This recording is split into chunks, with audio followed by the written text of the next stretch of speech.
రాత్రి 10 గంటలు దాటింది. టౌన్ బస్టాండ్లోని ఒక బెంచి మీద శారదా ప్రసాదులు కూర్చొని 2 లక్షల రూపాయలు ఉన్న సంచిని గట్టిగా పట్టుకున్నారు. ఆ బస్టాండ్లో ఒకరిద్దరు తప్ప పెద్దగా జనాలు లేరు.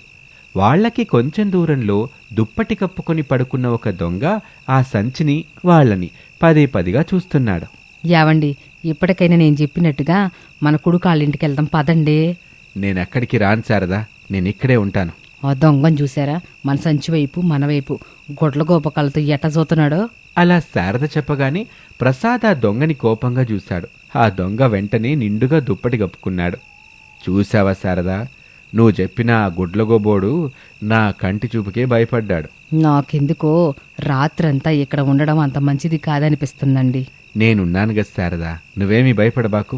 భయపడకుండా ఉండడం నా వల్ల కాదు. అసలే టౌన్లో దొంగల భయం ఎక్కువ అని టీవీలో చూసా. ఇప్పుడు మనం టౌన్లోనే ఉన్నాం.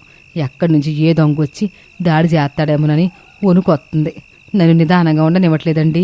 శారదా, నన్ను ఎదిరించి పెళ్లి చేసుకొని టౌన్లో 10 ఏళ్లగా కాపురం ఉంటున్న నీ కొడుకు రమేష్ దగ్గరికి తీసుకెళ్లటానికి ఇదంతా నువ్వు కావాలనే మాట్లాడుతున్నావని నాకు అర్థమవుతుందిలే. అది కాదండి, చేతిలో పంట అమ్మిన 2 లక్షల రూపాయలున్న సంచి ఉంది. మనం ఊరికి వెళ్లాల్సిన చివరి బస్సు ఏమో వెళ్ళిపోయింది. ఈ బస్ స్టాండ్లో ఉండిపోయాం. నాకెందుకో మనం ఇక్కడ ఉండడం అంత మంచిది కాదనిపిస్తుందండి అని శారద చెప్తూ ఉండగా పడుకున్న దొంగ లేచి కత్తి పట్టుకున్నాడు. ప్రసాద్ కోపంగా దొంగను చూశాడు. అయినా సరే ఈసారి మాత్రం ఆ దొంగ భయపడలేదు. వాళ్ళని చూస్తూ వాళ్ళ దగ్గరికి వస్తూ ఉన్నాడు. అప్పుడే మరొక దొంగ వచ్చాడు. అప్పుడు భయంతో శారద, చూశారా, ఇంతకుముందు ఒక దొంగోడే ఉన్నాడు, ఇప్పుడు 2, కాసేపటికి 3, అట్ట 5-6 దొంగలు మన దగ్గరకు వస్తారు. మన ప్రాణాలు తీసేసి మన చేతిలో ఉన్న డబ్బులు తీసుకెళ్ళిపోతారు అని శారద చెప్తుంటే ప్రసాద్లో కూడా భయం మొదలైంది. అక్కడ ఉండటం అంత మంచిది కాదు అనిపించింది. శారదా, నీ కొడుకుంటున్న ఇల్లు నీకు తెలుసా? తెలుసండి.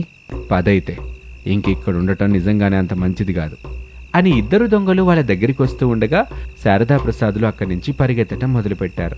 వాళ్ల వెనకాల దొంగలు పరిగెడుతూ ఉంటారు. అలా శారదా ప్రసాదులు అరగంట నుంచి పరిగెత్తి బాగా అలసిపోయి ఒక ఇంటి గేటు దగ్గరికి వచ్చి ఆగారు. ఆయాసపడుతూ వెనక్కి తిరిగి చూశారు. దొంగలు కనిపించలేదు. ఊపిరి పీల్చుకున్నారు. శారదా, కొడుకింటికి తీసుకెళ్లమన్నానుగా, ఎక్కడికి తీసుకొచ్చావు? ఇదేనండి మన కొడుకుంటున్న ఇల్లు. గేటుకి లోపలి వైపు తాళం ఉండటం ప్రసాద్ గమనించాడు.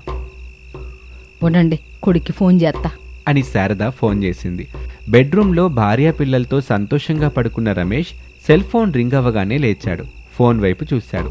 అమ్మా కాలింగ్ అని పడింది. కంగారుగా ఫోన్ ఎత్తాడు.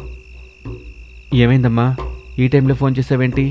బాబు, ఇంటి గేటు బయట నేను మీ నాన్న నిలబడున్నాము, వచ్చి తాళంది. ఏంటమ్మా నువ్వు చెప్పేది? గేటు బయట నువ్వు నాన్న ఉన్నారా? వస్తున్నాను అని ఫోన్ పెట్టేసి లైట్ వేశాడు. అనామికని నిద్రలేపాడు. అనామిక, అనామిక, లే అనామిక, ఊరి నుంచి అమ్మా నాన్న వచ్చారంట. అనామిక లేచి కూర్చుంది. వెళ్ళి గేట్ తాళంతి, అమ్మా నాన్న ఊరి నుంచి వచ్చారంట. అనామిక గోడ గడియారాన్ని చూసింది. సమయం 11 దాటింది. ఏంటండి మీరు చెప్పేది? ఇప్పుడు అత్తయ్య మామయ్యలు రావడం ఏమిటి? ముందెళ్ళి గేట్ తీ అనామిక. ఎప్పుడూ రాని నాన్న కూడా వచ్చారంటే ఊళ్ళో ఏదో జరుగుంటుంది అనామిక. వెళ్ళి గేట్ తీ, వెళ్ళు అని రమేష్ చెప్పగానే అనామిక వచ్చి గేటు తాళం తీసింది. శారదా ప్రసాద్లు లోపలికొచ్చారు. తిరిగి అనామిక గేటుకి తాళం వేసి గుమ్మం దగ్గరికి వచ్చింది. బాగున్నారా మావయ్య? ఇంట్లోకి రండి అత్తయ్య అని అడుగుతూ ఉండగా ఇంట్లో నుంచి రమేష్ వచ్చాడు. అమ్మా, నాన్న, లోపలికి రండి. బాబు రమేషు, టౌన్లో నువ్వు ఉండబట్టి. శారదా, జరిగిందేమీ చెప్పొద్దు. అరుగు మీద పడుకొని పొద్దున్నే మన ఇంటికి వెళ్దాం. అరుగు మీద పడుకోవడానికి అనుమతిస్తారో లేదో కనుక్కో. ఈ ఇల్లు మీదే మావయ్య. అత్తయ్య, మీరు లోపలికెళ్ళి బెడ్ మీద పడుకోండి. అవునన్నా, మీరు ఎప్పుడైనా మా దగ్గరికి వస్తారని నాన్న ఈ 3 బెడ్రూమ్ ఇల్లు తీసుకున్నాం. ఇన్నాళ్ళకి మా మీద కోపం పోయింది. నన్ను, నా భార్యని, పిల్లల్ని చూడ్డానికి వచ్చారు. శారదా, నేను మాత్రం ఇంట్లోకి రాను. ఉండమంటే అరుగు మీద పడుకుంటాను, లేదంటే బస్టాండ్కి వెళ్ళిపోతాను. బస్టాండ్కి వదిలేనన్నా.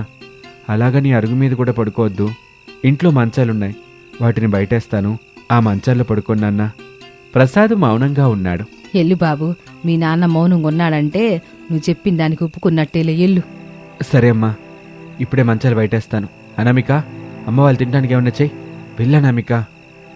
అలాగేనండి, ఇప్పుడే వెళ్ళి చేస్తాను. శారదా, అర్థమైందండి.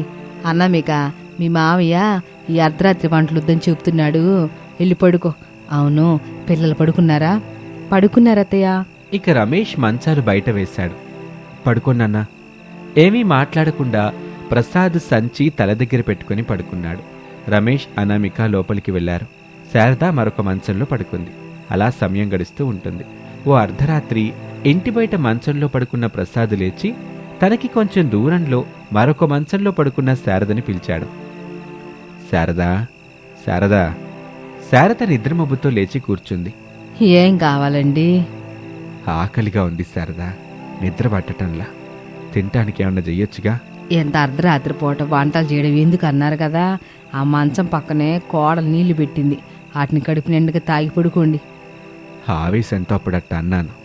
వెళ్ళి కోడలికి చెప్పు, కోడలు చేస్తుందిగా. ఒక పూట అన్నం తినకపోతే ఏమి కాదులేండి, నస పెట్టకుండా పడుకోండి.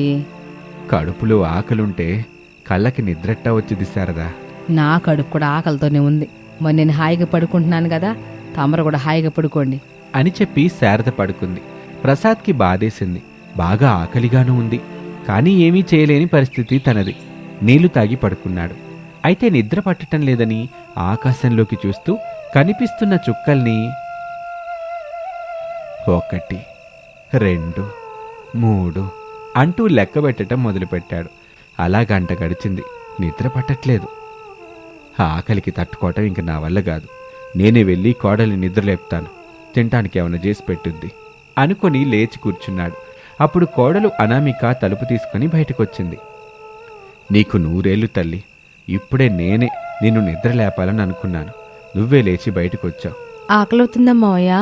అవును కోళ్ళా. నేను అడిగినప్పుడు చెప్పాల్సింది కదా మావయ్య, వేడివేడిగా ఏమైనా చేసి పెట్టేదాన్ని కదా. ప్రసాద్ తలదించుకున్నాడు. ఇప్పటికైనా చెప్పినందుకు చాలా సంతోషం మావయ్య. మీరలా కూర్చోండి, 10 నిమిషాల్లో అన్నం, పప్పుచారు, అప్పడాలు చేస్తాను. సరే కోళ్ళా అని ప్రసాద్ చెప్పగానే అనామిక ఇంట్లోకి వెళ్ళింది. ప్రసాదు శారదని నిద్రలేపాడు. శారదా, ఓయ్ శారదా, లేలే. శారద నిద్రమబ్బుగానే లేచింది. అబ్బా, మీరెక పడుకోలేదా? దారుణంగా ఆకలవుతుంటే ఆనందంగా ఎలా నిద్రపట్టుద్ది చెప్పు. ఇప్పుడు మీరెంత బతిమాలినా నేను వంట చేయలేను, కోడల్ని నిద్ర లేపను. నువ్వు చెయ్యొద్దులే అమ్మా, మన కోడలు చేస్తుంది చూడు. ఏమిటి మన కోళ్ళ? అవును శారదా, మన కోళ్ళే. ఒక్క మాటలో కోడలి మనసేంటన్నది నాకు అర్థమైందిలే. నేను మాటిచ్చిన అమ్మాయిని పెళ్లి చేసుకోలేదనే కోపంతో ఈ 10 ఏళ్ళు కొడుకుని, కోడల్ని, పిల్లల్ని దూరం పెట్టాను. అదెంత పెద్ద తప్పో ఇప్పుడు నాకు అర్థమైంది అని ప్రసాద్ చెప్తూ ఉండగా కోడలు అనామిక బయట గ్యాస్ పొయ్యి పెట్టుకుని వంటలు చేయడం మొదలుపెట్టింది. కోళ్ళ, నేను సహాయం చేయనా? వద్దత్తయ్య, 10 ఏళ్ల తర్వాత అర్ధరాత్రి అత్తమామల కోసం వంటలు చేసే అదృష్టం ఏ కోడలికి దక్కుతుంది చెప్పండి? అట్టా కాదమ్మా. అత్తయ్య, మావితో సరదాగా మాట్లాడుతూ ఉండండి, నేను చకచకా వంటలు చేసేస్తాను అని అనామిక వంటలు చేయటం మొదలుపెట్టింది. ఇంట్లో నుంచి రమేషు లేచి ప్రసాద్ దగ్గరికి పరుగున వచ్చారు. అర్ధరాత్రి కోడలు చేసిన వంటలను అత్తమామలు తృప్తిగా తిన్నారు. ఇది వాల్టి కథ. మరొక ఆసక్తికర కథలో మళ్ళీ కలుద్దాం. అంతవరకు సెలవు. నమస్తే.